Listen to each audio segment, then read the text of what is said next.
This is episode 301 of the Gold Squadron podcast. I'm your host, Dion Slumber Party Morales, and today I'm joined by Marcel. What's the most clever thing you can come up with, Dion Montano? Dude, that was asking you to come up with a nickname, not read it. Exactly. Clever. Will, not ready. Haywood. Not ready for Worlds, not ready for Sector Series. Better get ready. And Ryan, 95% decided Staniszewski. Yep, I think I know what list I'll take to Worlds, but that last 5% will creep up probably at some point. Right, that's on your way from your Airbnb to the convention center. Oh, no, that's not allowed. I bring one list. But you're gonna be in a place with at least 200 X-wing players. I'm sure you can scrape it together. You could call me up. I got everything, Ryan. Sounds like an excuse I'm not gonna take. Listen. If you want an excuse to call somebody, I'll be that temptation if you'd like. It'd be like a fun story. No? Okay. But you know it's here anyway. As for announcements and news, Sector Series Top 16 has officially fired off. We have 4 players from each of the sectors. They're battling it out together. So what we figured we'd show you is the bracket, so you guys can see how all of this is shaping up. So let's go and take a peek real quick. We click on bracket. And then we move things around so that we can see better than what we are seeing now. And there it is right there. Let's go ahead and make it a little smaller. Right there. All right. So as you can see, we have one killer Beardhawk there at the top of the bracket. For people who want to know how this got seeded, I took each of the players from each of the sectors and I put them in their own branch of the bracket. And I just randomized everybody. At this point, you guys are all good enough to get into the sector. Wasn't going to worry about seeding or anything like that. I just went ahead and randomized it, and we will have a winner at the end. For at least the first round of the top 16, we will not have any overlapping sectors. But let's see. Oh, you actually put. I was going to say, or you took your friends and you put them at the opposite ends, but you didn't. I did not. No. I did not. That's the way it shook out. So, yeah, James and... How dare you? How dare you not favor your friends? The reason why they're not at the opposite ends is because we're going to expect them to tie against each other, so they can't go in the final and tie. True. Yeah, so James and Will could possibly meet in the top 4. There's a possibility for that. But there's lots of awesome games. But we could have it's Kenneth Lyons and Will could be in the final. Team USA final. Oh no, is that versus team behind the scenes captain? Yeah, right. That's Olmove the Deep, right? That's Kenneth Lyons. Oh, no. Steve Cotillo, yeah. Who's Kenneth Lyons? Who's that? Yeah, Is that a real person? That's a real person. That's I was like, what? Am I just making up people? I don't know. It's Monday. Have some fun with it. But yeah, so looking forward to seeing how this shakes out with the top 16. If you haven't seen the prizes yet, all you got to do is go to goldsquadronpodcast.com.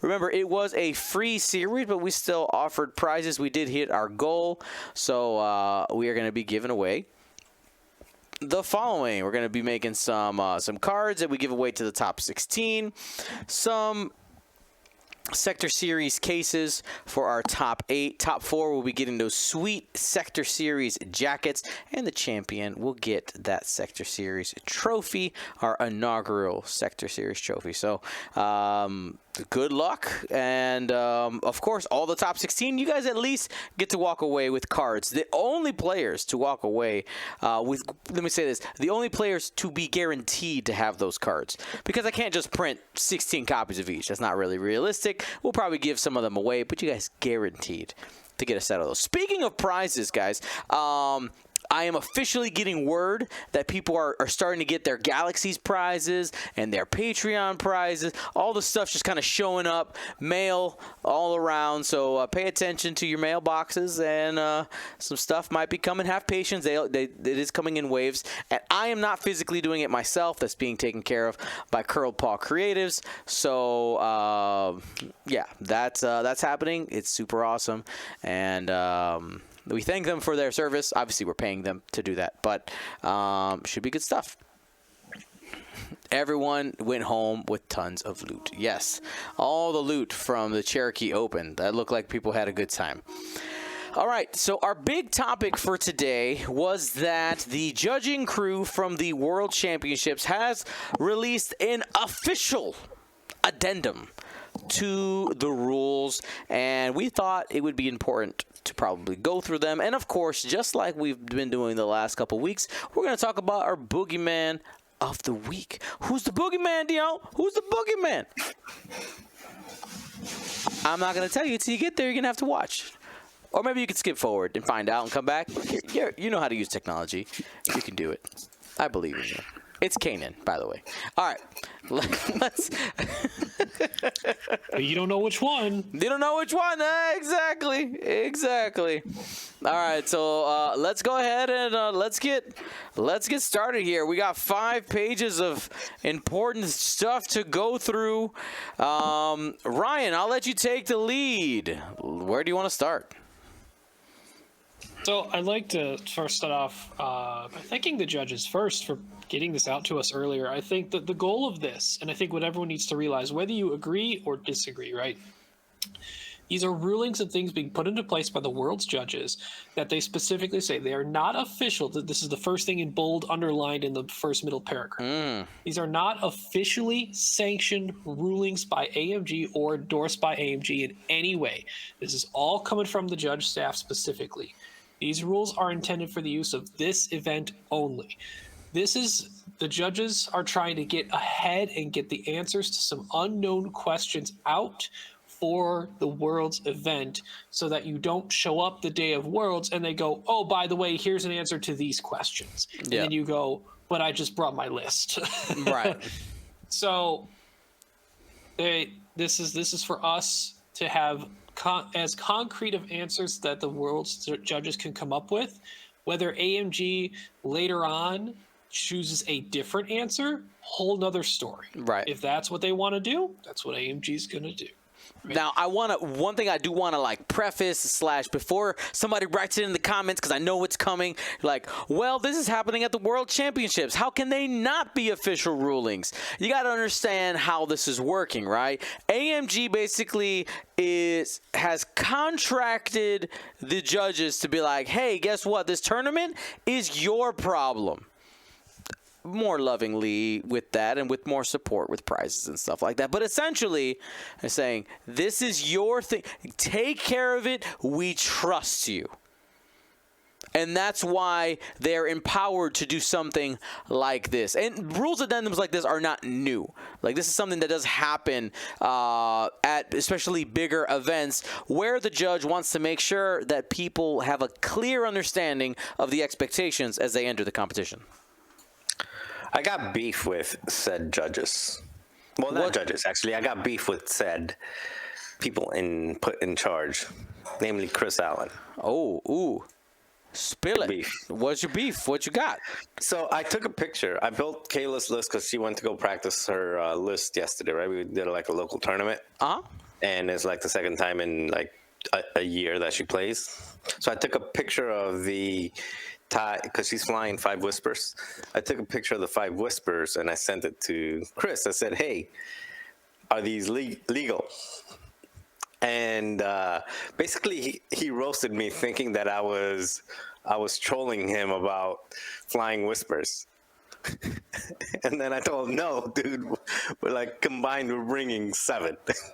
Right. But yeah, and net is, he told me, I think 5 out of my 7 bases are not legal.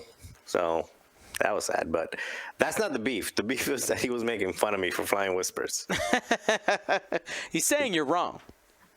Prove him wrong. You can quickly flip that. See, but you know what will happen, Marcel? If you do well with some weird whisper list, what they'll say won't be that the list was good. They'll say, guys, it was Marcel, and literally move on. Like that is what they will say. Kayla's gonna win. I'm just saying. She's taking it. So I mean that, but I'm saying then they'll just say like, oh, come on, she learned from one of the greats, right? Like it's the list will get no credit in my opinion. Coming from that crowd, I think that's how you end up, making it happen. I could be wrong. I've been wrong before, at least once. We'll move on. All right. So go ahead. I guess to cap off the general summary intro of all this here, if you have any questions or want any more detailed explanation, or just to converse with the judges about their decision, get in touch with them. But don't go in there looking for a fight. They're not going to enjoy that. If you want to discuss, discuss.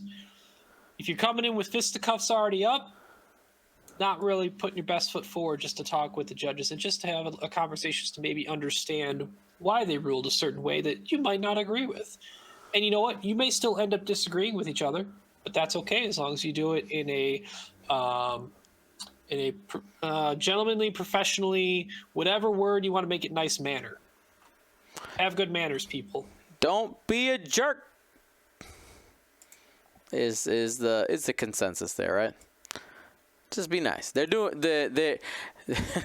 not being compensated the amount of money that most of us would expect a professional job to be compensated. So there's definitely the you enjoy doing this tax, right? That's always as a part of that. What were you gonna say, Marcel? Wendy's. That's like the normal expectation for judging a board game tournament is like they buy you Subway or Wendy's or Jimmy John's, and if you're really lucky, they'll order you like a Giordano's pizza or something. It's true. That's true. All right, let's kick this off. You guys want to go? We should probably just go bullet by bullet, right? That's the smart way to go. Number Rotate one. around the table. Number one. All right. We got the event organizer expects you to play in a sportsman-like manner. Judges will be enforcing sportsmanship and will not tolerate unsporting conduct. I mean, essentially, right? We're saying like, don't be a jerk. Play the game. And of course, they're leaving. You notice that they're not defining what is sportsman-like conduct. This is, in my opinion, this is on purpose, because it's one of those things where it's like, don't.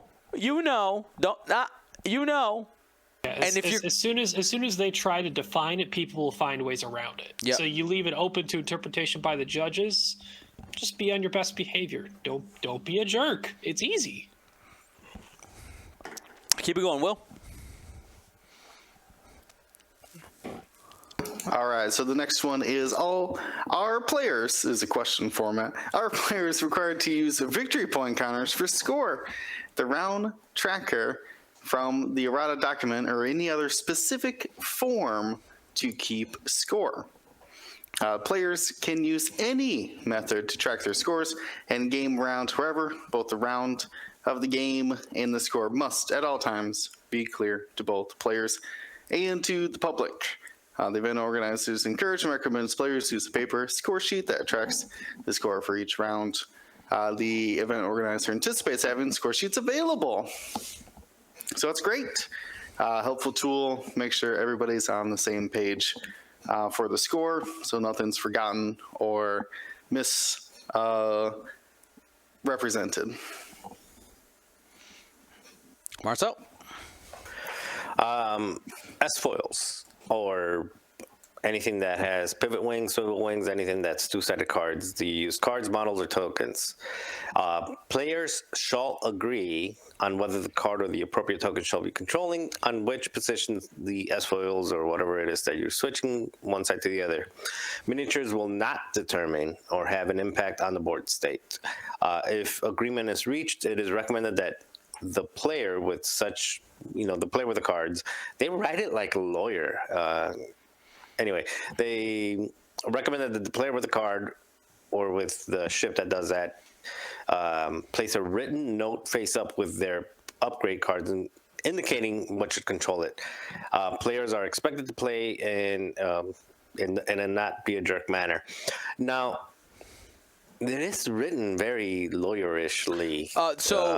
One of the judges is an actual lawyer. Just so you kinda is literally a lawyer. One of them decided to be the wordsmith of this document. yeah. Like it's very Chat GPT lawyerish in nature, but yeah, I don't like that, like you have to have like a post-it note saying like, oh, the ship controls it, or but I get what they're doing. They're just trying to get rid of any ambiguity and just make it clear. I don't like it, but I understand it. All right, keep it going. All right, so the simple question of what obstacles must I bring? Each player must include exactly 3 unique obstacles. Only asteroids, debris clouds, or gas clouds may be selected of their choice in their squad for placement in Step 4, place obstacles of setup, and must use the same obstacles for the duration of the event. A player may not select 2 of the same obstacles as part of their squad. Obstacles from epic and huge ship expansions are not permitted. Loose cargo, spare parts, or chaff clouds may only be used if the appropriate upgrade card is brought and only be played during the game. I guess, we've been playing this game so long that I mean, this is, for me, it's like a duh. Is this actually not in the rules? Clearly listed. I was wondering if it's like not actually in the tournament regulation doc or something. It's not, and even going back to the last major, I forgot which it was, but one of the last major tournaments that I played in, where somebody was putting their range 3 ruler to set their ship up because I'm allowed to use my ruler, and basically they were just lining up the asteroid at range 2.5 or whatever it was at. And again, I'm not going to throw anyone under the bus, but the judge said, well, that's allowed. They're just making it sure that people aren't like skirting the rules. It goes back to sportsmanship. It may not be in the rules, but you know the way the rules are written, and the intent behind the rule. Cool. All right, next one here. What components can I use to set up my ships? Ooh, contentious here. It says, after the place obstacle step. Wait, did I jump one in front? No, you're good. Components, right? Yeah. After the place obstacle step of setup, all game components other than the scenario feature markers and obstacles must remain within range 1 of the player's edge of the play area. Players can only use their range rulers and maneuver templates within range 1 of the player's edge to help them set up formations during deployment. Custom setup templates designed to aid players in ship deployment and other custom-made tools are not allowed. That last part is a copy-paste from what was in the rules before. But what they're focusing in on here is you can't take your range 3 template and stick it into the middle of the board during setup. That's what they're saying. You can only do it within range 1. That means if you have a range 1 stick, just use that. And if you have a longer one, you have to pull it back and make sure it stays within range 1. Otherwise, your opponent could call judge on you, right? Or be like, hey, can you please? It's just important to make sure that you're doing that correctly, because you do get a lot of information, right? I mean, if you're allowed to do it, you're like, well, I'm just gonna make sure I don't hit this asteroid that's out there at range 3. I want to measure this. I want to measure to this objective and see exactly how far it is. Because X-Wings players are smart. Like, if you have somebody, every piece of information that has an ability to be useful will be looked for by somebody. Absolutely, without a doubt. Now, what about our friend Aiden? We got some Aiden stuff here. All right, this says, if Aiden Versio or a friendly TIE fighter at range 0 to 1 suffers multiple damage from a proxy mine or an asteroid, I would add in also an attack. Is she able to use her ability to stop one of that damage or all of it? This is a two-part answer. Aiden's ability can stop all damage from both proxy mine and asteroids. While damage is suffered individually, it is clear that the intent of Aiden is to prevent damage suffered in logical groups such as this. So wait, what were people trying to do? What was the debate? Essentially, the difference is that, as this said, that damage is one at a time. Okay. So Aiden says prevent damage, but she could only there were prevent people one who were of trying them. to say, like, you roll 3 dice or 2 dice on a proximity mine. You're like, well, you can block the first one, but not the other ones. Right. Well, when is that combined? Got it. Is I guess the answer that they're trying to provide is when are those grouped together? Such as an asteroid, if you roll a hit and suffer the automatic hit. So this is what they're clarifying, that Aiden is outside of the rules because of the intent of her ability. It goes on to say that for attacks where multiple damage is suffered as far as a group, Aiden has the opportunity to trigger her ability before each separate damage is suffered and will prevent that damage and all remaining damage that is part of that group. Aiden can choose to suffer damage and use her ability to cancel all remaining damage.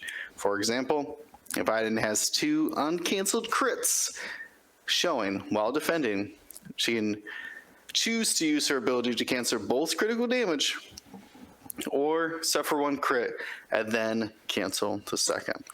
So this is, if you've ever flown Aiden, this is the biggest question is, do you cancel 2 hits or do you cancel the 2 uncanceled crits, or do you see if you can save it? Maybe it'll be stunned pilot and hull breach or something. That doesn't matter. So essentially what they're defining here is that if that first hit is, say, a direct hit, which now the second one would destroy you, you can cancel that.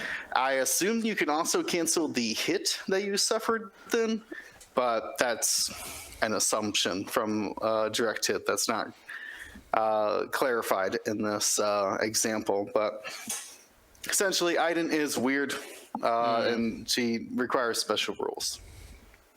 Yeah, I mean, throughout most and the majority of the game, damage is pretty much ruled as treat each damage as individual when you would trigger effects. But knowing the intent of Aiden, she would break that essentially if she was taken by the word of her ability and by the word of the rules of the game, she would only be able to cancel 1 damage.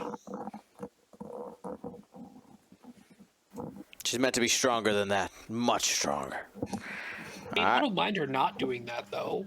She could just cancel 1 damage. Yeah, All right, Marcel. All right, Dion. Does transferring a lock token behave the same as transferring a lock? Transferring a lock token will trigger a transfer of a lock. This results in breaking the original lock on the source ship, then acquiring a new lock on the ship token is being transferred to, ignoring range restrictions. So transferring a lock, if I'm reading this correctly, ignores range restrictions. If you so for example, if I'm just trying to make sure that I understand this correctly, somebody's using, is it Holdo or not Holdo? It's Addendum or Well, you're muted. Hollow and Hera are your transfer ships. Yeah. No, Hera, Hollow, but also you may transfer a lock that you don't have, and you get one back that they do have. Amelin Holdo. Amelin Holdo. Holdo, Yeah, gotcha. yes. Yeah, so Holdo and Hollow. Hera.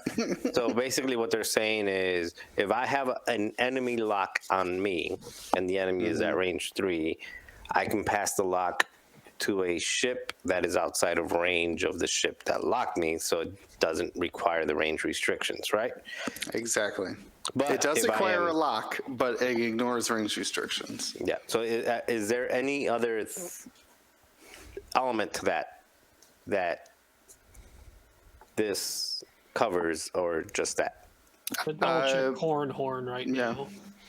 Oh, good point. Good point. Corrin Horn. Yeah, double checking horn X-wing. Transfers locks to the defending ship.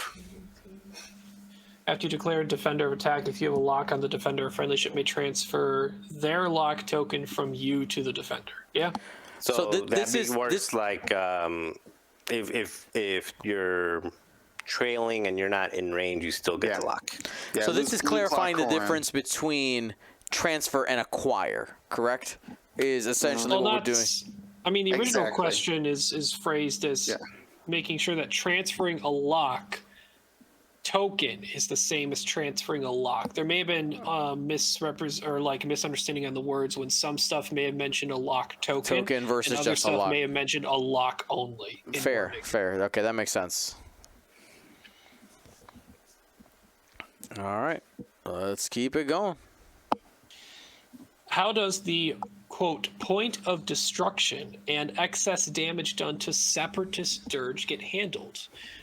This probably hits pilot specific. I mean, being that it is dirge separatist, they're calling that out specifically, and it's a common pilot right now. So this is, people need to pay attention to this one. And I think some people overreacted a little bit in a certain separatist chat in a certain Discord yesterday. But so when a ship is destroyed as the result of an attack, effects that trigger upon destruction are resolved during step 6, which is aftermath.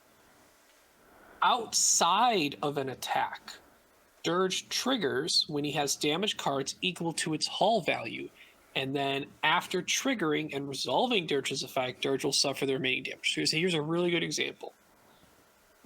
Dirge gets Proxmined. He's at 1 health. Okay? He takes the 1 auto damage. That kills him. He would then need to use his ability, trigger his ability, resolve its effect, and then deal the remaining damage coming from the die roll of the Proxmine.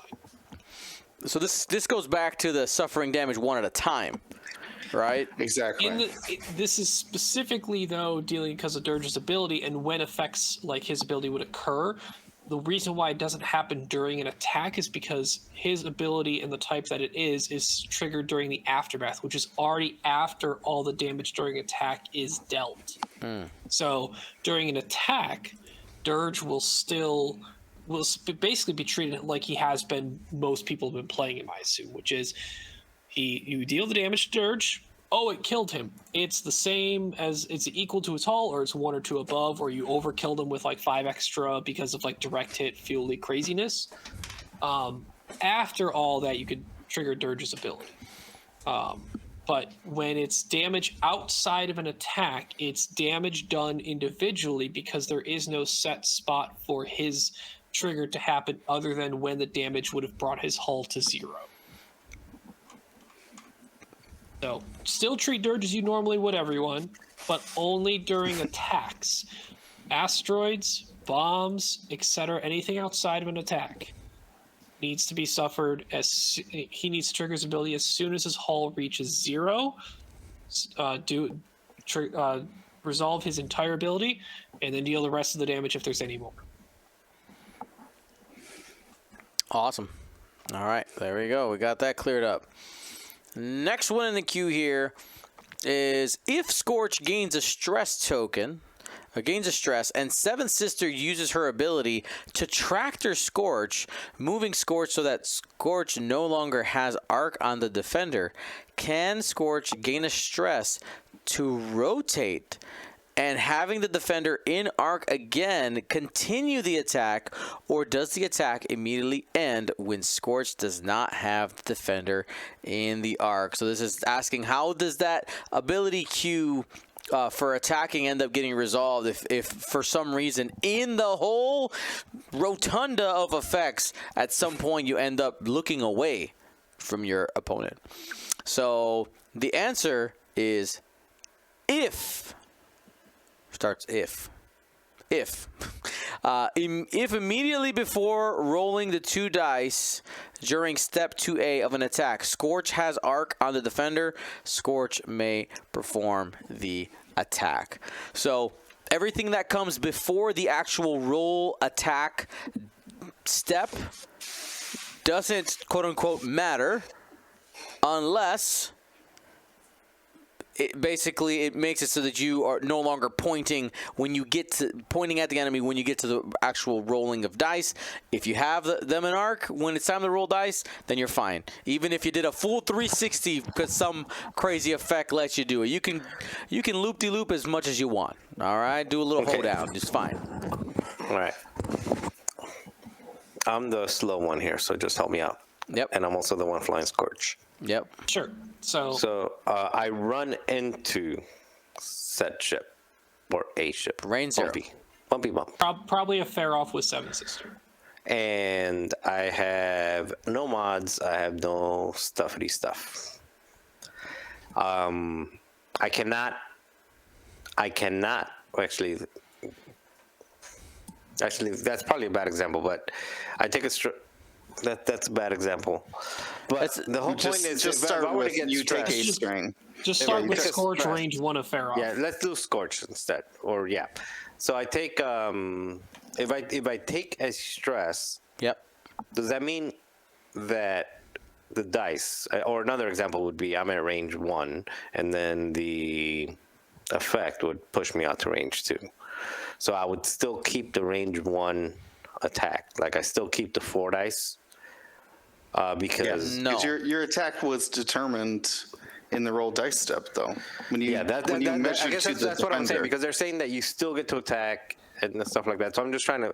I take the stress to get the additional dice, which is a 4th die at range 1. Seven Sister says, "Well, I'm going to convert that to a tractor beam, and I'm going to push you out to range 2." How is Scorch actually worded? I'm trying to visually think about how, if it's possible to have a shot at range 1 of fair off and then barrel roll you to a place where you're range 2. Scorch takes a stress, and then when you gain a stress, yeah. I'm just like, so that this has been answered that it's easier to think about obstruction because you can barrel roll and to and from obstruction. That's just like the ranged bonus. If it was obstructed when you declared the attack, it's still obstructed when you're rolling the attack, no matter where you ended up after being tractored. So if you're not obstructed and then you become obstructed, it doesn't give the defender an additional dice. No. So basically, whenever you that's my understanding and you anyways, take the stress, whatever dice, offensive and defense, would happen, you just continue with whatever dice pool was already said. 4 versus 1. That's what's going to stay. Simple answer, I would double check with judges, ask them that question, because that wasn't specifically addressed here, is if the range band changes. Yeah, they didn't talk about the range. They just said, are you able to attack if at some point you look away? Yeah. Also, so when you I think when you're asking about Scorch's ability, Scorch has to take the stress to get that extra die. Seventh Sister is a replacement effect. Right. So you wouldn't get that bonus die there. You wouldn't get the bonus die with Scorch's ability because your ability to take that stress has been replaced by Seventh Sister giving you a jam or tractor beam. And so even if you take the stress by rotating yourself, that's not the stress for his ability. That's the stress to do from the tractor beam move. Yeah, and that's because of the way it's worded. Seventh Sister says, if an enemy at range 0 to 1 would gain. So it's like, as that stress is about to be put on Scorch, it transforms into something else. Yeah, so he never got the stress to satisfy his ability. But I would definitely ask the question about the range band. If the range band changes from a tractor beam, what dice should you be using? The one at before the tractor beam or after the tractor beam movement? If the range band changes. Yeah, I assume you do all the calculations and then do any triggers off of those, but it's a weird situation. Long story short, don't stress yourself around Seventh Sister. That's one way to solve Don't it, do for that. sure. Don't do that. Alrighty. Is that me? That's you. Look, your name's even in the question. It's all right. We'll all cover this one together. Here we go. Strap in, everybody. Will calls me out. Intentional draws be allowed. And this is the answer that they have provided. Intentional draws will be allowed. They will be addressed at the players' meeting immediately before the start of the Last Chance qualifier and the World Championship. Before discussing or even mentioning an intentional draw, the player must call a judge.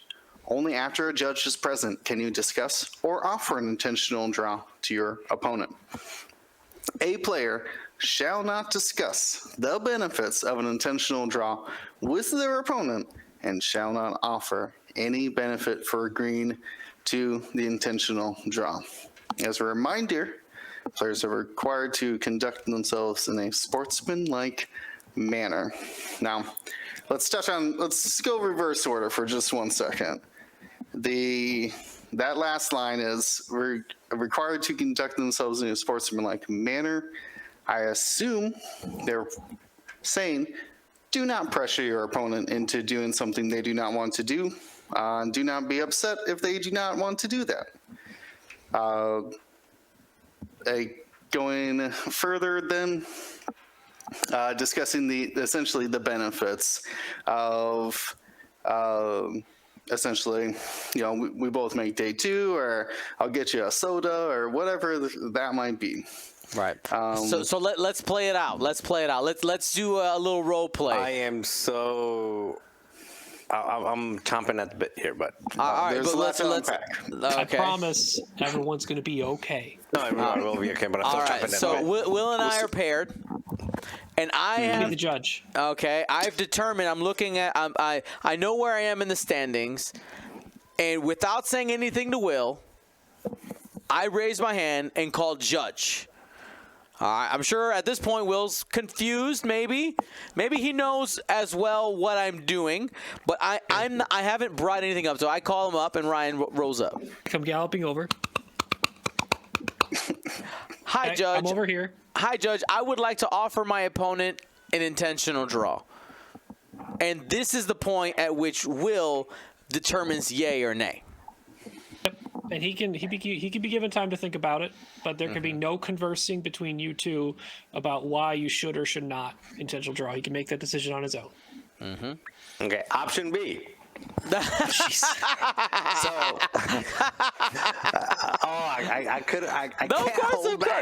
can't hold back. Okay. It's in the pants. Okay. Round 10. It is round 10, yeah. Yeah, it's round 10. Round 10. Friday, Saturday night. So day 2 worlds. Saturday night. I'm 9-0. Yeah. Profit. You're on table 1. Table Sure. 1. 9-0. I'm like, oh, hello, Nathan. You're table 1 with me. You're 9-0? Okay, nice. Hand up. That's. I got that information first. Like, hey, you're 9-0. Sure. A draw. We're in. Okay, cool. All I right. mean, as long as you don't discuss. I didn't discuss it. I said I made Yeah, a statement. hey, you No. know what? Oh, So, Marcel, you know who that? Marcel, you know who that affects because you two are the only 2 9-0 players likely in the entire event. It affects nobody. No, it might affect somebody because No, it doesn't. okay, 9-0 people, it affects we're nobody. 8-1. Okay, we're 8-1. Well, see, that's where it gets tricky. Yeah, we're 8-1. Hey. So, hey, I'm 8-1. How are you? 8-1. Oh, okay. I want That's nice to know. to preface this that Marcel is is on the right track of when this intentional draw is going to happen. When does it become colluding? That's basically like, No, I want to talk slippery slope. about It's a real slippery slope. There's no colluding in this. Intentional draws have happened in many other competitive card games and board games, and have been totally fine.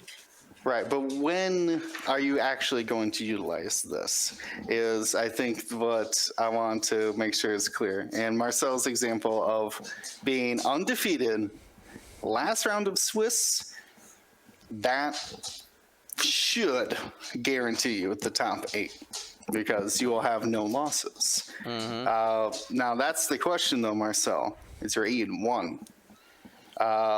You're on table 4? Yeah, because that goes down so far down, because then at that point it becomes like maybe an additional 7-2 player makes it, or maybe you eliminate all 7-2s by having a draw in there. You know, it gets like really, you know. So let me give you the actual numbers, the projected estimates based on Swiss Triangle and the estimate of 196 players, because there's 180 on sign up for Adepticon for the invited players, and there was a minimum 16 that are going to come from the LCQ, meaning 196. 10 rounds of Swiss, even though they're broken up 5 each day, they take the total sum of everyone who plays between those 2 days. Granted, some of those players get cut off to not play in day 2 because they're out of contention by how many points they've earned or not earned. So based on 196 players, 10 rounds of Swiss, not factoring in any buys or other people who may have drawn, but these are the estimates. There's going to be maybe one 10-0 player. There's going to be about 2 9-1 players. There's going to be 8 to 9 8-2 players. Okay. So you basically have to be 8-2 or higher to have a chance at top 8. Okay. 8-1-1 is higher than 8-2.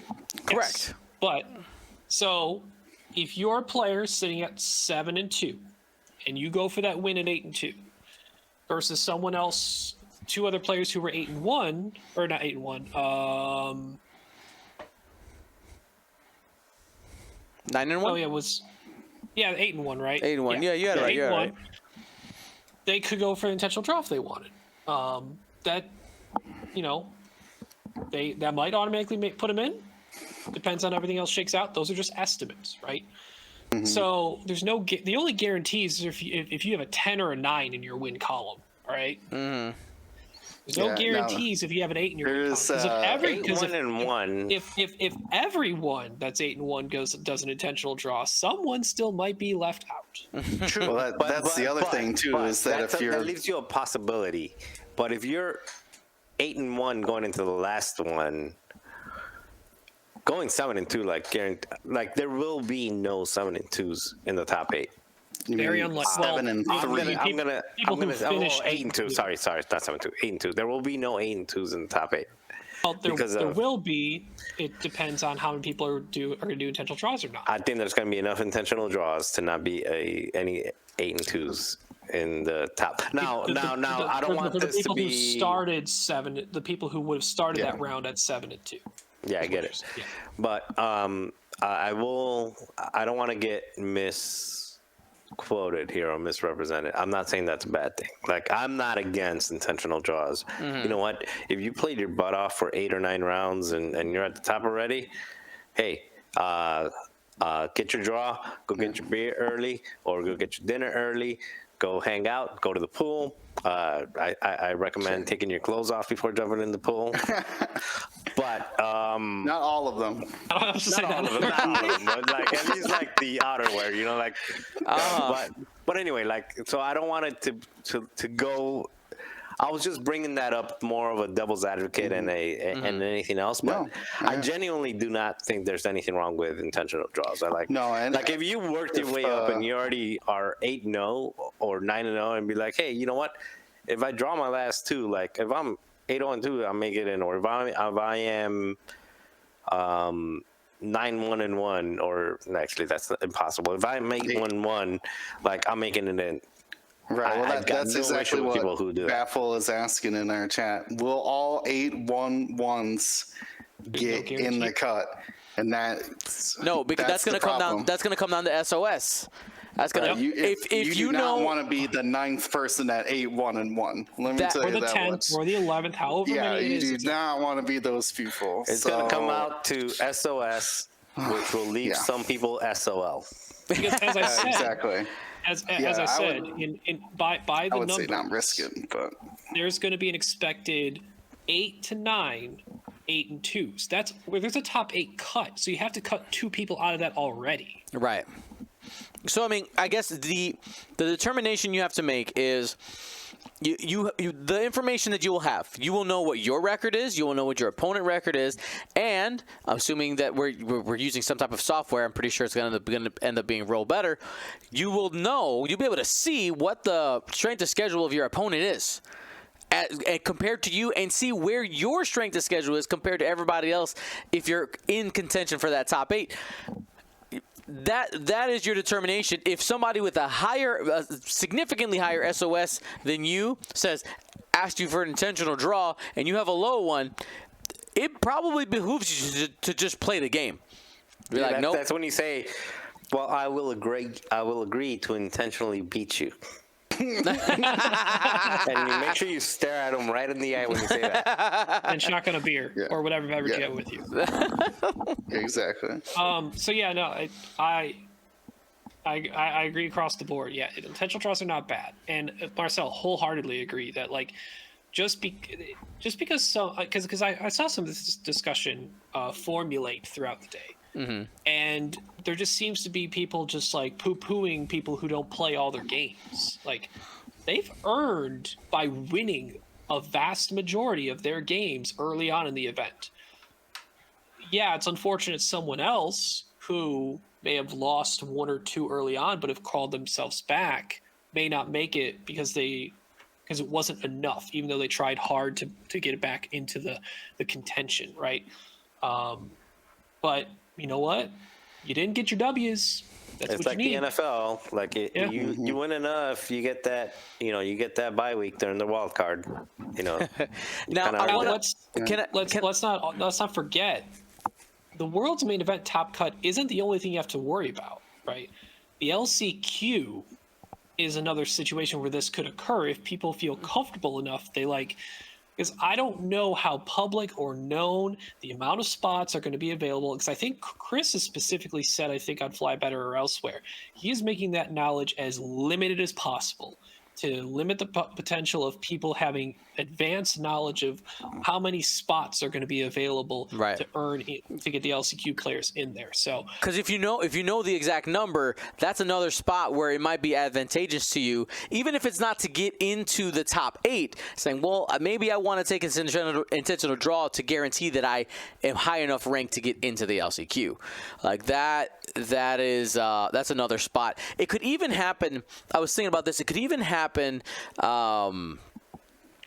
Depending. Okay, so I know we're playing 3. There's LCQ Day, right? LCQ Day. That's Thursday.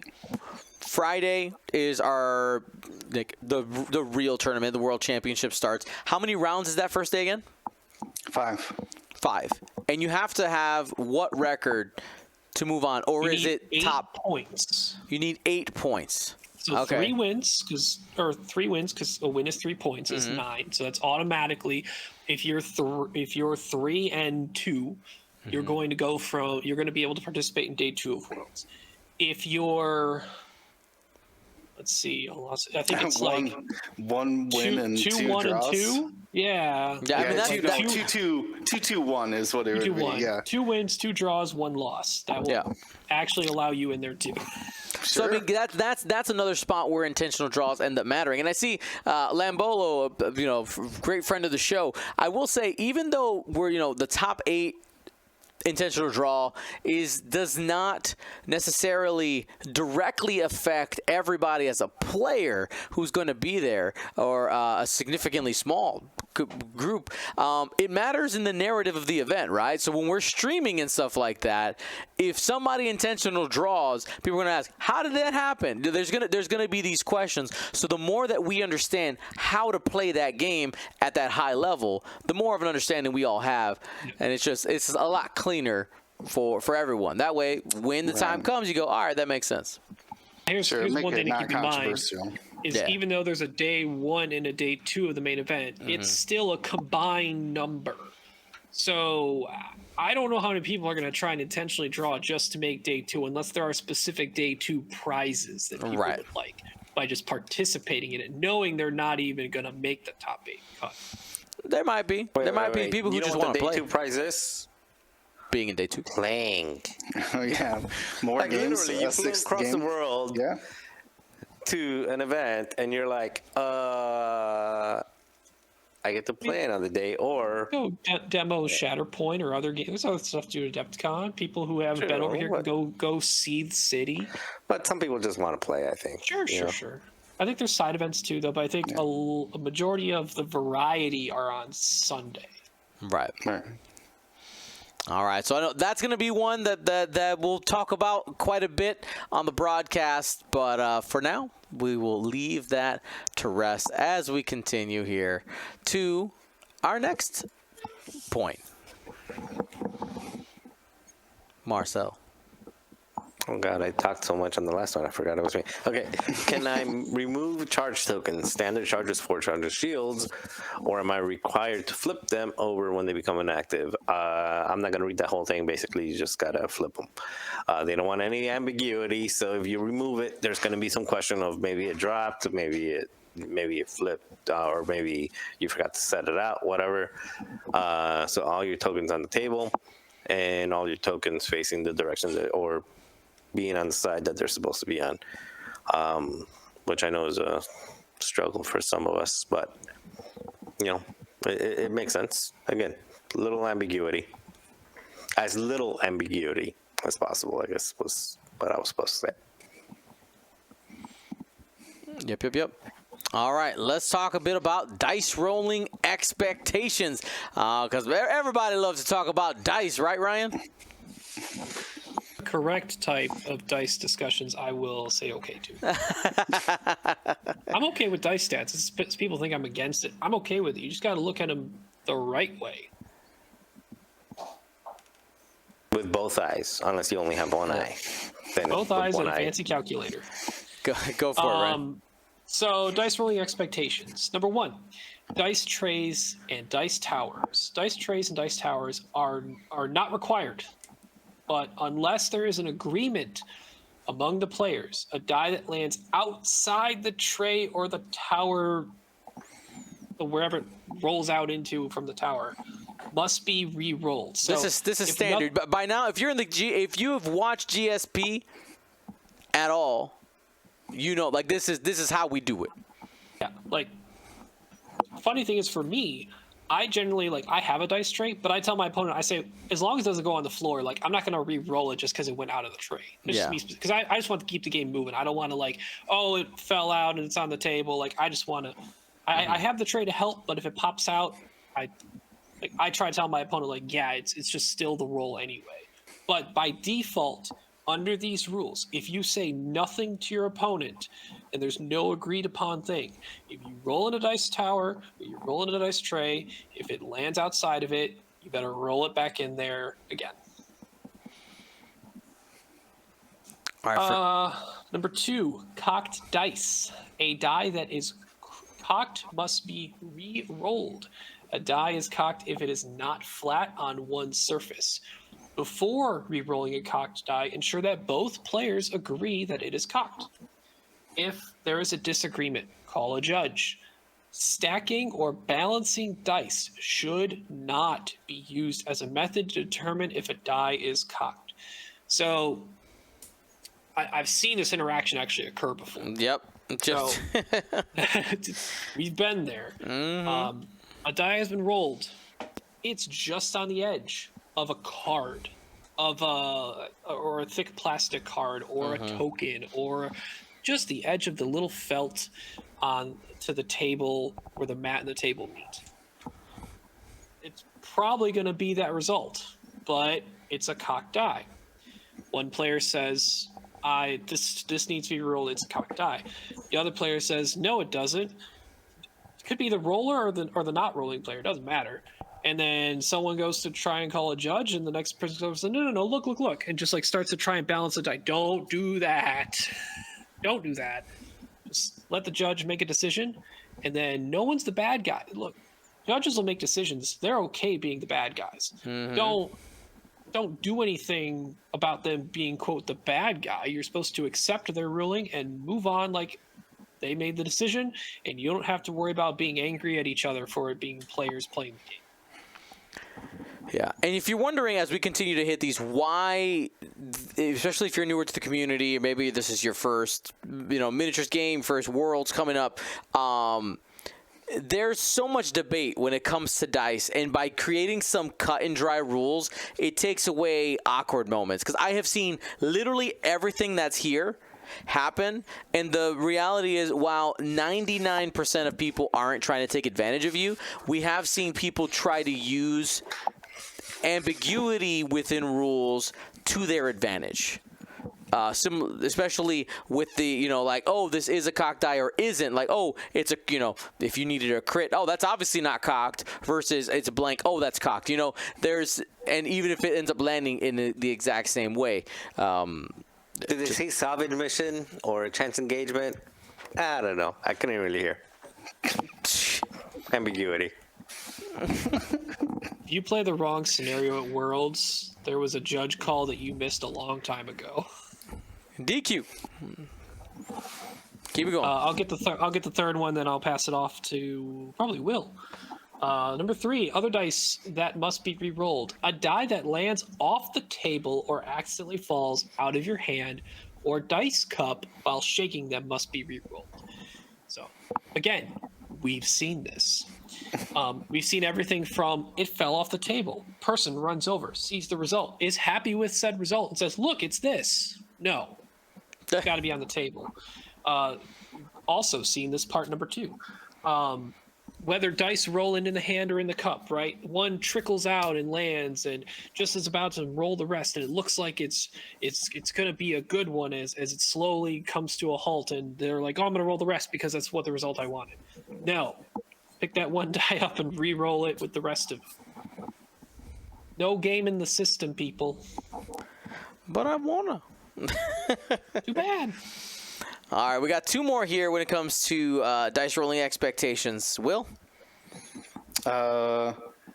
Should have had Marcel read this one. Players are encouraged to maintain a player area of clear components not currently in use, and make an effort to roll dice in a way that will not interfere with the game state. Players should make an effect that the results of the roll will be clearly visible to both players. Do not pick up or remove dice results until they have been resolved to the satisfaction of both players. Keep your templates off the board. If you got extra dice you rolled last round, move them out of the way. You mean I shouldn't roll my dice into my dice?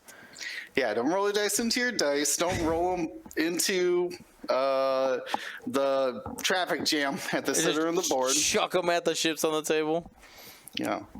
I would think we just all have to be on our best behavior. It is compact at Worlds. If you've never been to a tournament or are not familiar with convention play, you are not necessarily shoulder to shoulder because we get about 3 feet, 4 feet or so, but very much limited space. So be courteous of not only your opponent but those around you as well. I think the other part to that also, just make sure that, as I said, do not pick up or remove dice results until they have been resolved or understood and viewed by both players. So don't roll and go, oh, I rolled 2 of 8s, and pick them up and swipe them away. The opponent couldn't see, because this is what the opponent should do. It says, I didn't see it, I need you to roll again. Yep. Especially then you either look defeated or you look caught. One of the two. Yeah. Especially we got some hyperactive players out there who are just chucking blah blah blah and just grab it. No. Make sure people see. Get some confirmation first. All right. Then the last one of the expectations. It looks like We got a couple more. No, this is number 5. This is number 5. I'll take the last 2 after this one. Okay, sounds great. If a player rolls too many dice, the player must pick up all of those dice and roll the correct number. If the player rolls too few dice, the player must leave the roll intact and roll the required number of additional dice, adding the new results to the original roll. So you need to roll 2 dice, but you rolled 3 blanks. No. Just because they're all the same doesn't mean the first 2 would have been blanks. Pick them up, re-roll the correct amount. Then same thing. You're supposed to roll 2 dice. You only rolled 1. You don't need to pick that up.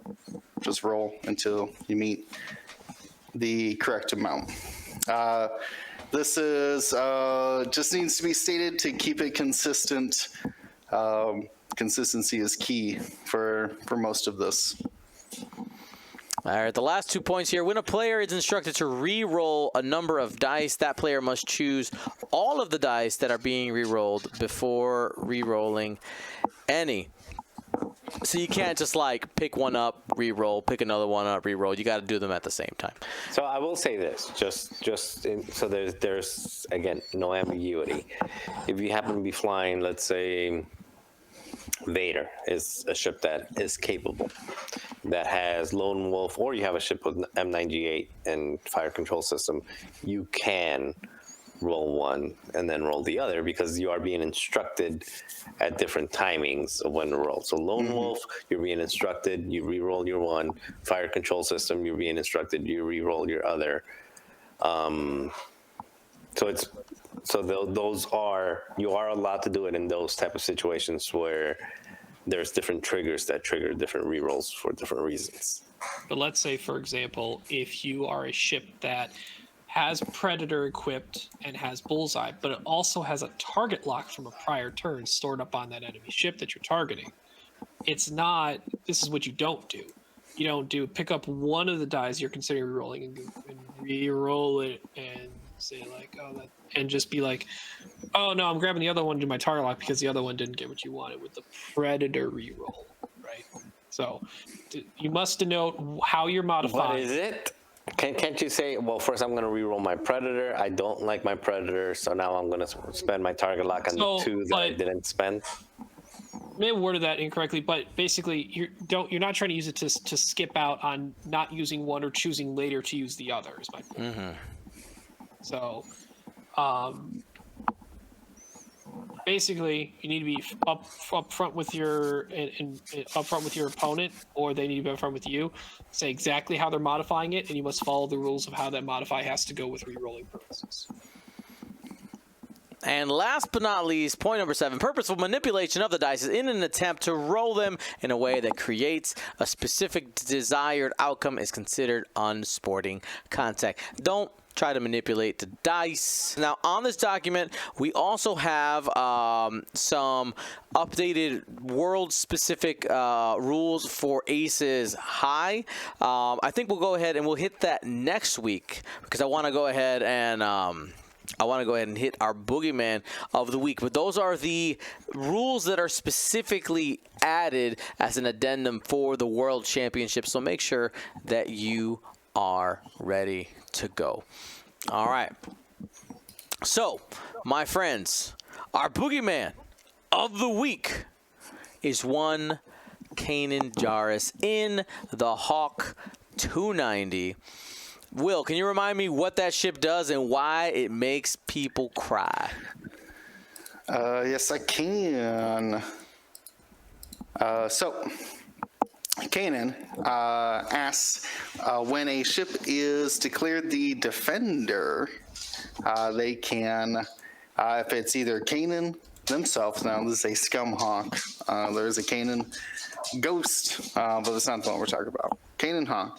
Either when you declare Kanan as the defender or one of a ship in Kanan's turret arc, he can spend a force charge and reduce your rolled attack dice onto those defenders.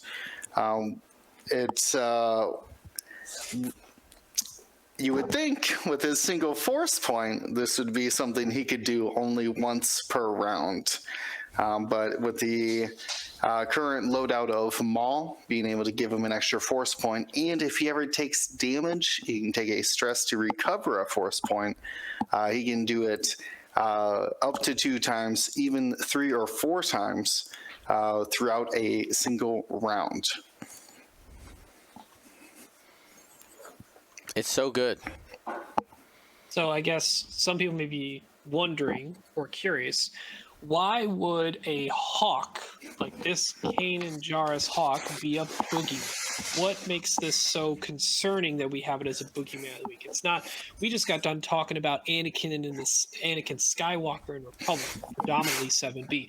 We got done talking about it the week before when it was Darth Vader and all the permutations he has with Defender and X1 and Yavin versions. This ship doesn't do damage like those ships or doesn't move around like those ships. It's just a hawk at I3. What's the big deal, Marcel? How does Kanan Jarrus affect the board state for someone who's played it? He's a jerk. He does not follow the TO guidelines by being a good sportsman. Unsportsmanlike conduct. Unsportsmanlike Sorry, conduct. Kanan. You're getting ruled Instead of the unsportsmanlike lost Padawan, conduct. it's the unsportsmanlike Padawan. Yeah, so he's usually being paired up with 2 ships that are already being extremely difficult to kill. It's typically Boba Fett plus another 6 or 7. Actually, if it's Boba, it would be another 6-7 point ship. Yesterday I played against one that was Dengar, but sometimes you get like a gauntlet, or you might get another fire spray, so double fire spray. But either way, it's usually it's a 3-ship list and 2 ships that are almost impossible to kill. Not impossible, but it's very difficult to kill. And then on top of that, you get to reduce the amount of dice that are coming at those ships to begin with. And then if you decide to turn and say, well, I don't like this, I'm just going to kill Kanan.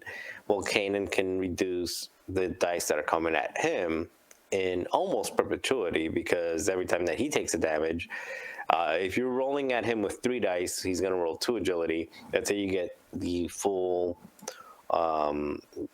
string of 2, because he lowered you by 1. If you happen to not roll an evade, let's say you roll like even if you roll like a focus blank, and you spend your force to do it, then you're just going to get a stress and get the force back. So anyway, it's a pain in the butt to kill him unless you could throw 5 dice or 4 dice at him consistently, so that you're rolling a lot more than he can bring down. It's crazy to think that this, like, you could end up spending like 6 to 8 attacks trying to take down this hawk. Yeah, because it's just like, we've seen that happen, if not more. And if you're trying to kill it with like TIE fighters and stuff like that, good luck. Yeah, and if you're trying to do, so it's typically a thing where if you shoot him, it's a bad idea, because he's just gonna keep regenerating that force to keep lowering your number of attack dice that are coming at him. Or you attack. That stress penalty from Maul doesn't do anything in the really sense matter, of using being able to use that ability. Yeah, it doesn't really matter. The only thing that matters is it prevents him from boosting and rotating the arc. But most of the time, people that have flown Kanan enough kind of expect that already. And then the other choice is to shoot one of 2 other ships that are typically very fast, are typically very difficult to kill anyway, like, again, Boba Fett and a gauntlet. And you're going to take 3-4 rounds shooting at it, but with Kanan around, it's going to take you 6-7 rounds shooting at it versus 3-4 rounds, which games don't go 7 rounds. It just becomes a real pain in the butt. And we'll talk about ways to mitigate that in a minute, but it just becomes really frustrating. If you have 6 or 7 ships, you can burn, and all 6 or 7 ships tend to be facing the ship that you want to shoot. you might have some success. and look, but listen to what you have to say. Might.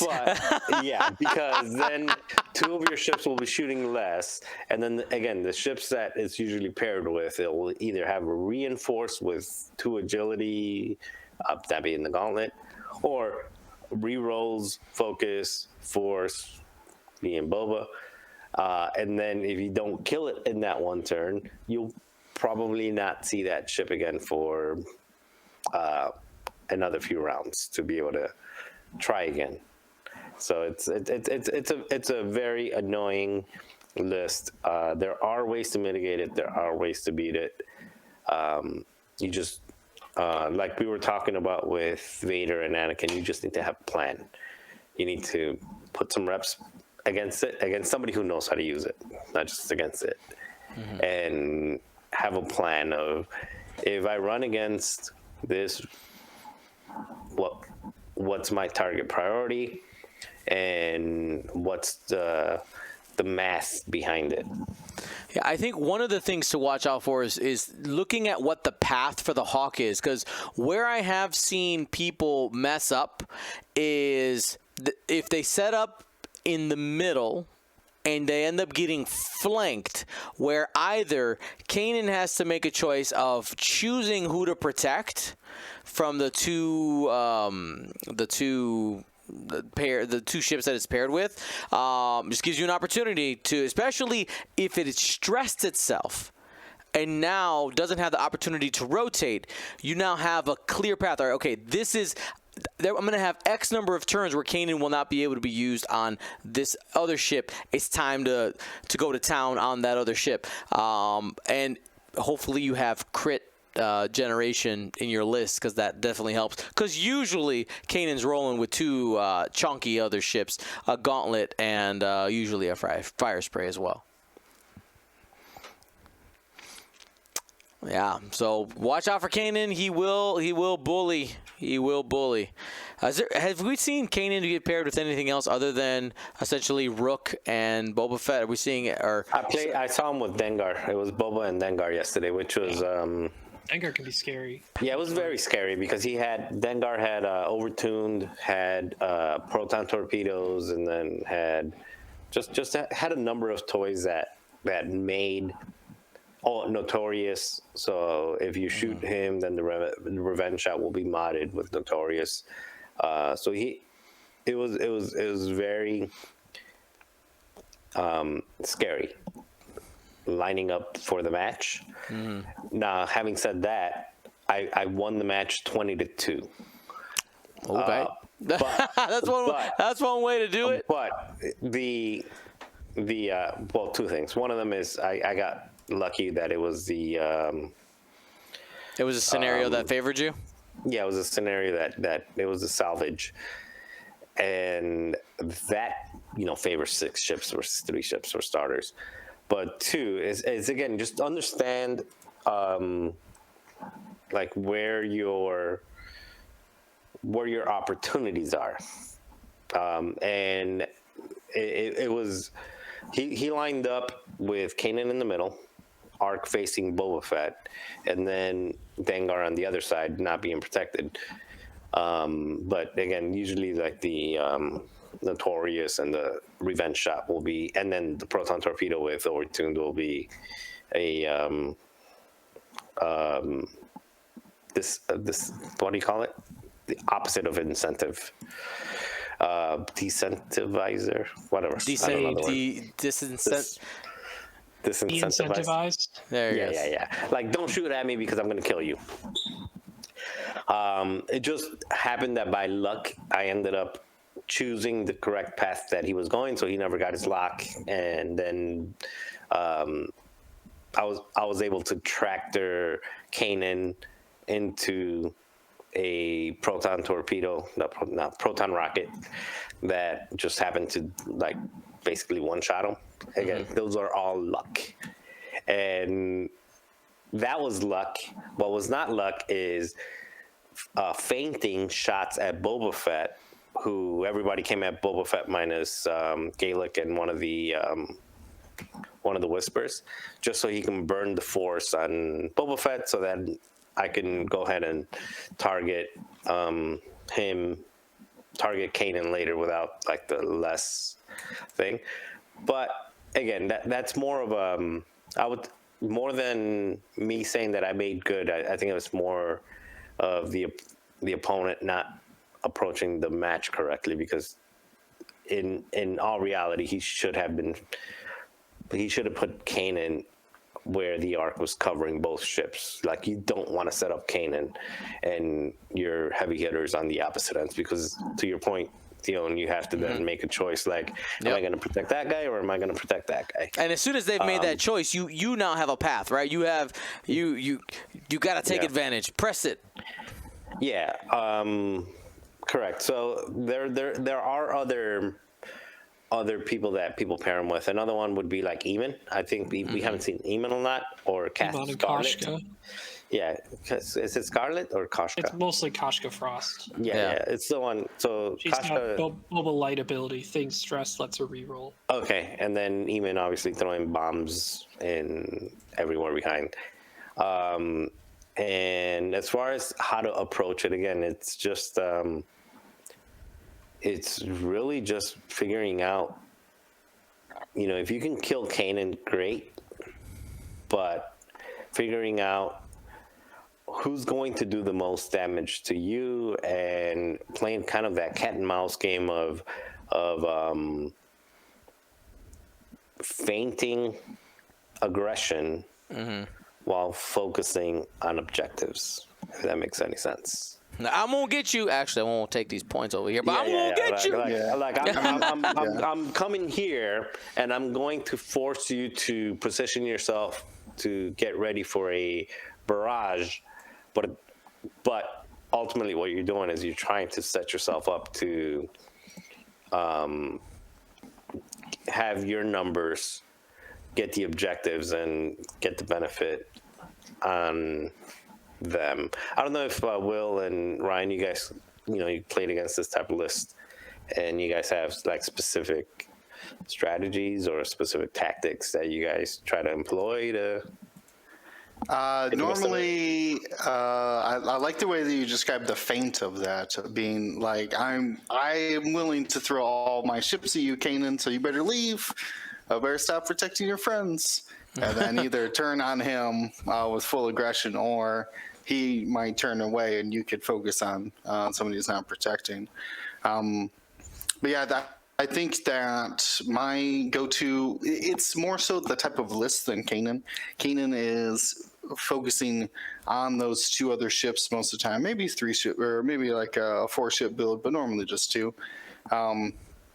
That kind of forcing them to be together, forcing them to stay within those range bands, you can exploit that for objectives. So maybe force them to overreach, maybe get away from Kanan to go for an objective that you're contesting. That could be a way to negate those effects against that style of list. I think that a lot of these Boogeyman, if you don't think you can kill it, you're gonna have to go for objectives. Then there's only one other option. If you, I forgot who I heard say it, but essentially they were saying, if you in a game with Kanan have shot all 3 ships within that list, you've probably lost the game. If you've spread your damage out that much, or your opportunities for shots, so you gotta make a choice. So yeah, Kanan, Big Boogie. We'll see if Kanan ends up placing. Wait, before you, I'm sorry. Yeah, no, you're good. No, because I heard like segue coming. I'm trying to stop the segue. I want to know from Ryan, like what his approach or when he sees this 3-ship Kanan lists. So, generally assuming that it's Boba Kanan plus a thing, which 95% of the time it is. That other 7-point ship, no matter what it is, Kanan has 2 force, right? As we all greatly described over and over, and how it's very, very good, and he can get it back himself if things go after him. Kanan's normally the back line, helping protect and space himself away, because he just needs his friends in arc. So all the way out to range 3, doesn't matter. You need to put the pressure on that 7-point ship. Unless Boba leaves himself hanging dry at range 2 and not range 1 of you, like he doesn't have his ability on, and he's not getting help from Kanan, unless you can make sure that happens, because not only would you have to make sure that happens, you'd have to, unless it's chance engagement, to get the half points, which is that's when I would look at Boba. Half points on Boba matters. You can get that. But getting all of Boba is extremely hard. So the easier attempt is to get the other 7-point ship, which it's a 7-point ship. That's a lot of points. That is worth putting time into. And it's not Boba. And its defense generally is either majorly increased by Kanan, and when Kanan doesn't have enough force to mitigate all the shots, sure, first round of combat, it's not going to be a good look. 2-year shots that are going to matter a little less. But the rounds thereafter, Kanan's only going to provide 1 extra each round. And that's not enough to keep that 7-point ship alive the entire game, as long as you consistently, put arcs on it and just throw red dice at it. Yes, there's 2 schools of ship types, I would say, kind of 3 now, that exist in that 7-point slot. You either have the Rook cast, you can find me and shoot me, but I am durable. I have a reinforce, I have 2 agility, I have the child, which basically is 2 force with hate and can't get it back every turn on its own. But if you're reinforced because of Mando, you do get a force back now, so it actually acts like more real force if you don't get shot. And then, but you're also, like I said, you're just a gauntlet. You're big. You're going to be shot. There's a lot of guns that can get on you. You can't boost away. You can't barrel roll. Your dial is moderately predictable, other than the times you have the opportunity to stop or not stop. That's kind of the one trick that it has. The other side of the spectrum is the fire sprays, Iman and Kashka. You have to make sure that you can still keep guns on that target, because that ship can just decide to leave while still shooting you with its rear arc. Mm-hmm. Or throwing bombs at you. Like, you want to chase me? You're going to have to go through these bombs and rear arc shots. Which, I've seen more people start putting the Marauder title on that 7-point ship, not Boba, because Boba gets his rerolls already. So, better for that ship to be able to leave. Plus, that ship probably has or should have Notorious, making it a dissuading reason to keep trying to shoot it, because it's going to strain you and make its shots back hurt, because those fire sprays are I3 or 4, so they will shoot later. And then there's been this slightly new wrinkle that's emerged a little bit, that Dengar. It's probably going to die, but man, is it going to throw some haymakers before it goes. Burn the world down with it. Yeah, that can be scary too. Like, it's shooting at I6. It always gets to shoot back at you as long as you are shooting within its arc. So that's the one mitigating factor. It's a jump master. Besides its barrel roll, you should be able to find ways to get around it to shoot it. But you're going to take some licks trying to get there. That's for sure with your list. Now, have you guys seen any, or is there any 4-3 combos to go with the Boba instead of that? Yes, to do Boba Kanan and then like a 4-3 instead of just a stationary target like a gauntlet. Not you normally. get 4-3 agility ships that keep, Sarasu and something else. That's as defensive. Like Sarasu plus another 3 agility ship is almost as defensive as Gauntlet or something like that, but they're defensive, but they don't output the damage. Like that becomes a list that Boba is the only reliable damage dealer. That is the problem, I think. I've seen people not use Boba and go with like a Kanan, Manaru, Mando, and Dirge. Right? You instead of the 9, you keep your 7 and your 4, and then you have a 5 and a 4 left over. 9 points basically swaps down to those. They're not as common right now, but they might exist. There's no doubt. I mean, Bosk is still pretty dangerous as the 7-pointer too. But I think one trick I've started to employ a little bit is how I can use the objectives to maybe, because in those Boba Kanan lists, those fire sprays, fire spray or sprays, or whatever the other 7-point chip is, as long as it's not assault or chance, if it's scramble or crate, they want to be able to have Kanan interact, like pick up a crate. They want Kanan to pick up a crate. They want Kanan to pick up their side's scramble objective if possible, or whatever, right? So that the other two ships can go and bring the firepower and focus on their actions being done for damaging purposes. In salvage or in scramble, I've found it beneficial to actually, when I get to put the objective on their side of the board, I'm putting it deep center in their deployment all the way back. What that can do is force my opponent to decide, especially in scramble, because there's only one you get on either side. Right. Is Kanan going to hang back and do that objective while limiting how far forward those offensive ships can go without Kanan help? Even if they figure that out in turn one, can Kanan keep up after that in the successive turns as those ships start speeding forward, trying to be aggressive?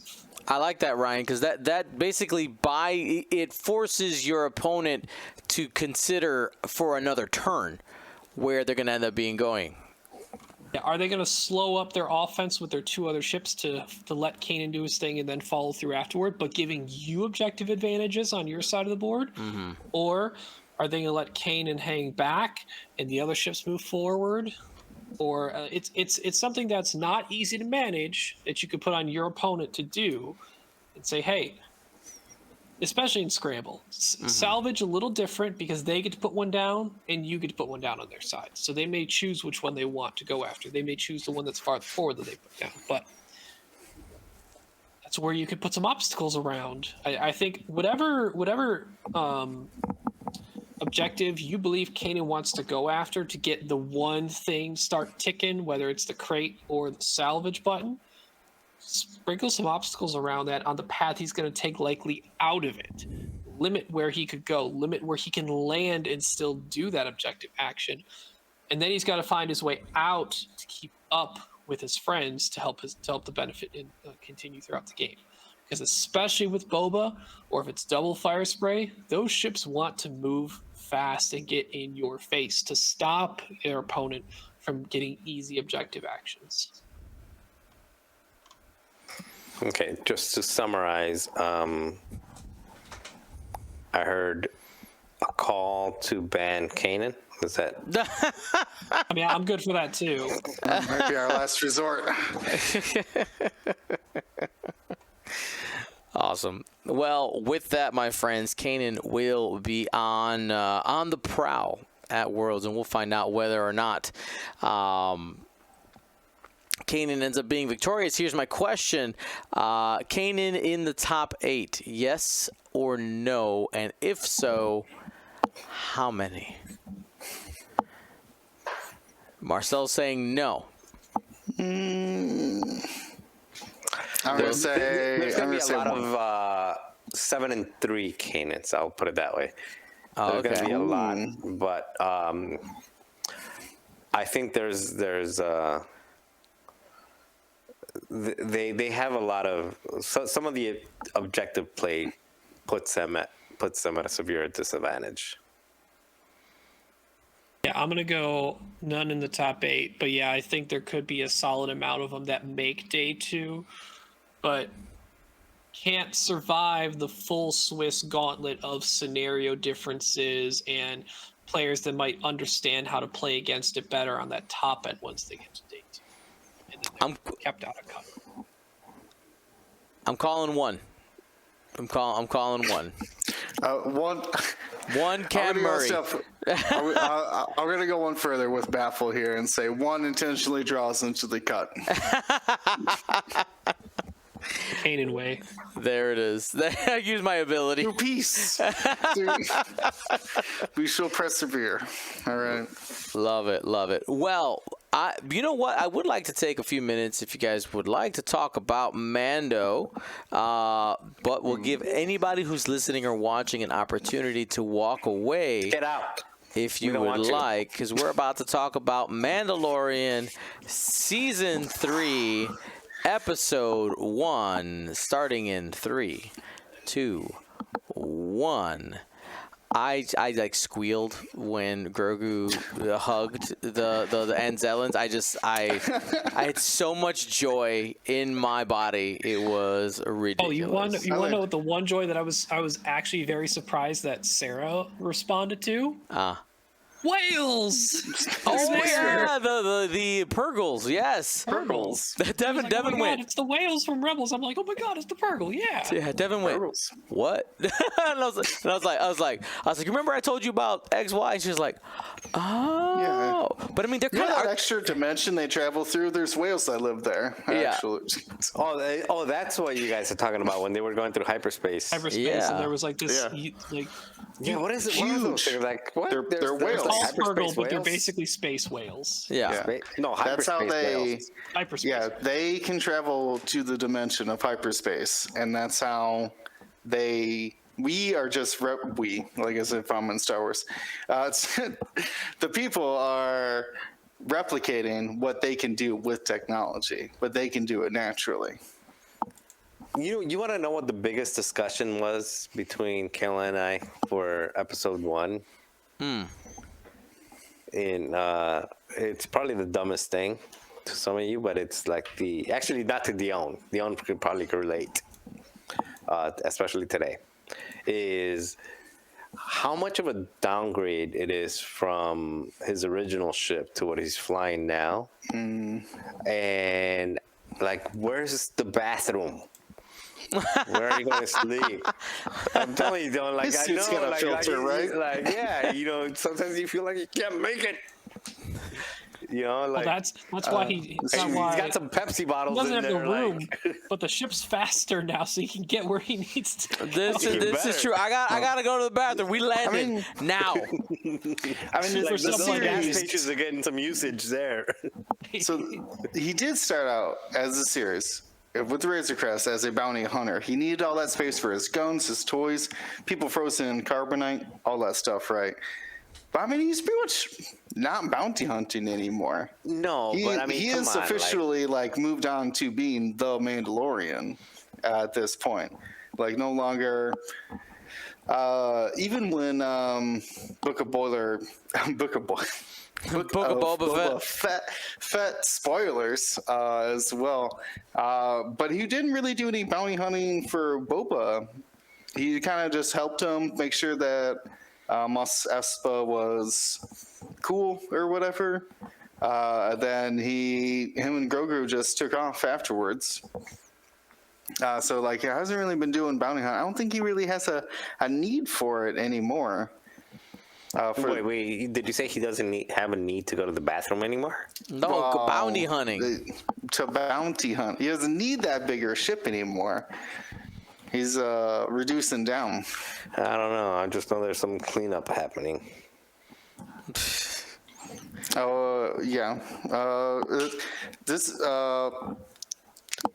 Do you think Grogu uses like a litter box or something in the back of the He's small enough. He's small enough. You can figure it out. He's a baby. Come on, like he's got to go So more. it's a diaper? He's got a diaper. It's a It's a diaper. diaper. It's probably Okay. a diaper. Yeah, it's probably a diaper. He's also like 50 plus some years old. How do we like? Sure, he acts and sounds don't like know. a baby, but like I don't know how far. I don't know.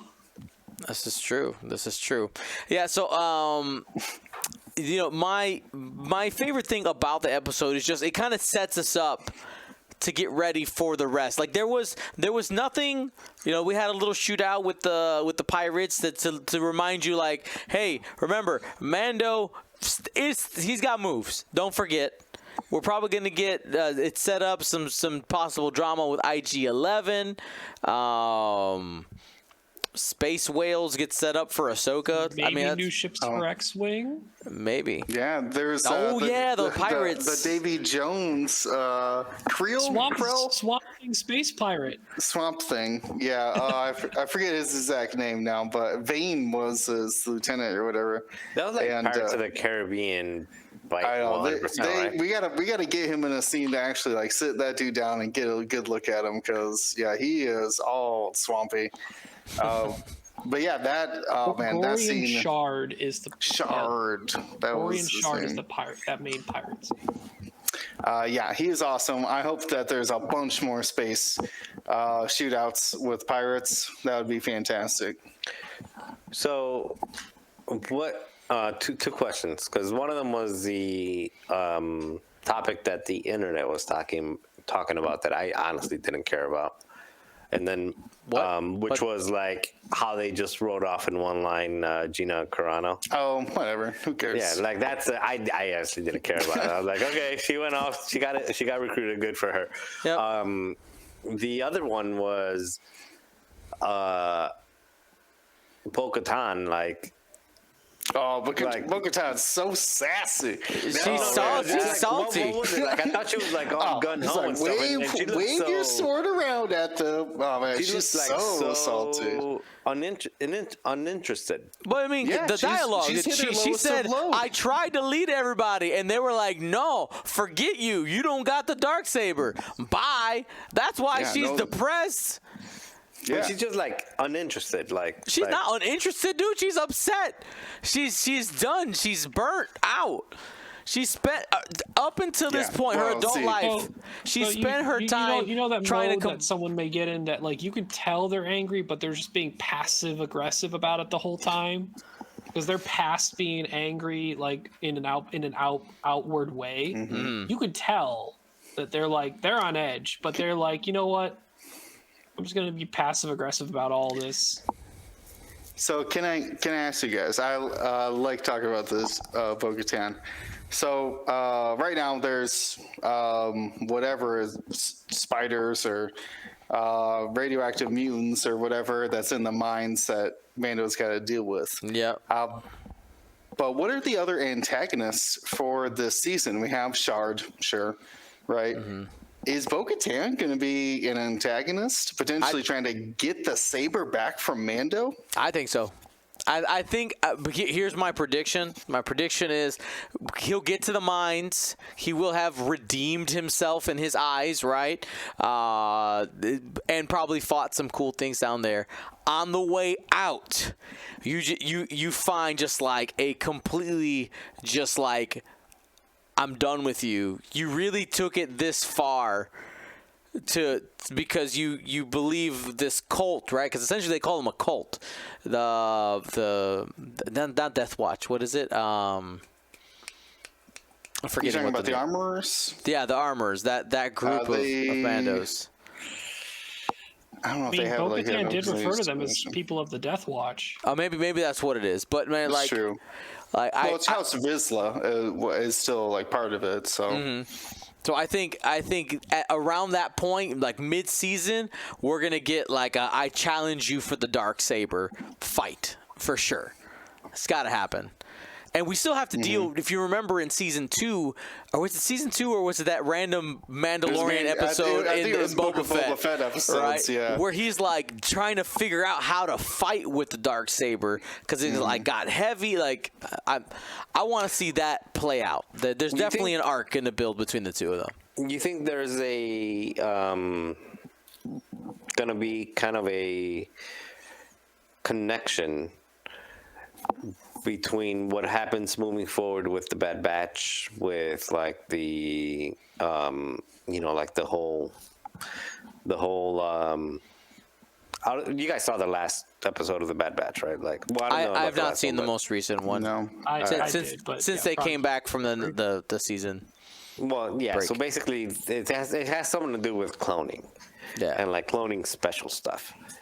If because it's still going on, if it's going to... Sure. We got hints of that with, like, the Camino guy, and them taking them to Grogu to that lab that exactly. they rescued you think from. That they're eventually going to and Well, imagine the maybe some of timelines the won't converge, but maybe no, not the timelines, but they'll help connect the the dots of like what Mando found in season 2, that weird cloning facility left on Navarro that they blew up, and then finding out like what they were really trying to do with Grogu might link to the cloning that the Empire is working with in the Bad Batch, or even some of the live action versions of Bad Batch characters. I think it'd be cool, but I don't see it. I don't see it happening. Maybe.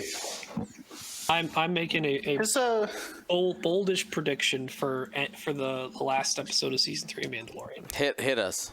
So we opened with a new foundling getting their first set of Mandalorian helmet in the waters on that planet, right? So my bet is after everything Mandalorian goes through, he's gonna come back, and one of the final scenes in season 3 is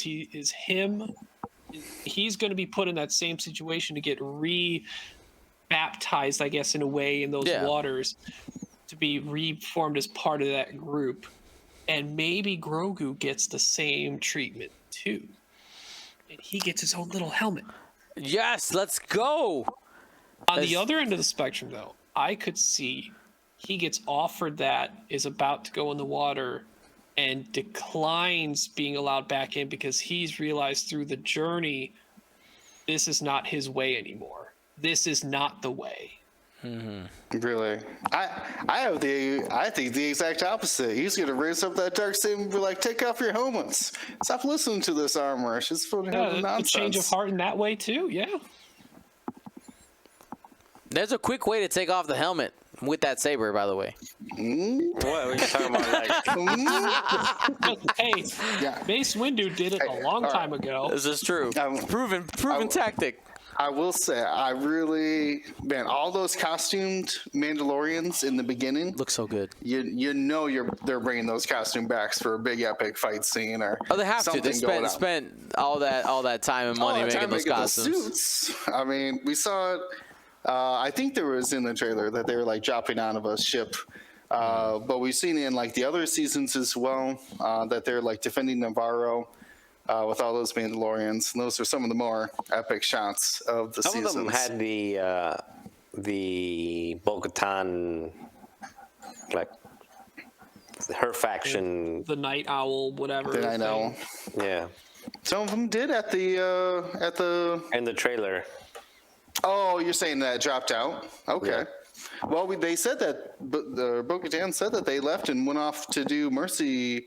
Or bounty hunting, mercenary work. I was going to say mercenary work, or anyways, but yeah, like bounty hunting and stuff. So I assume if it's going to be an epic finale, he's going to have to unite all of the Mandalorians from the different factions to do what. Hard to say. That's still what I don't understand. In the other seasons, we had a clear bad guy. Yeah, but like we don't have Gus Fring anymore. We don't have people like going after the child anymore, right? Most of that's pretty safe. So who is the bad guy? Well, maybe is it because there were shots in the trailer of that scientist taking a taxi in Coruscant, and I don't know. Did the trial for Moff Gideon even happen yet? No, they were just talking about it. That the New Republic was going to do it. Could we see what happens on Coruscant? Deal with the trial of Moff Gideon, and maybe he doesn't get tried, guilty. Really? No. Okay, so you still think that there might be somebody after Grogu? That storyline's not complete yet. Giancarlo Esposito is such a good villain, and I wouldn't put it past him to find a way to get him back out in the field and going back after Mando. Hey, this is a really good actor. We should probably do something about this. Love it. Oh, man. Well, we got to wait a couple more days for the next episode of Mando. We'll talk more about it next week as we continue our coverage of the X-Wing World Championships lead up. Thank you for hanging out today. And, of course, be smart and be safe. Gold Squadron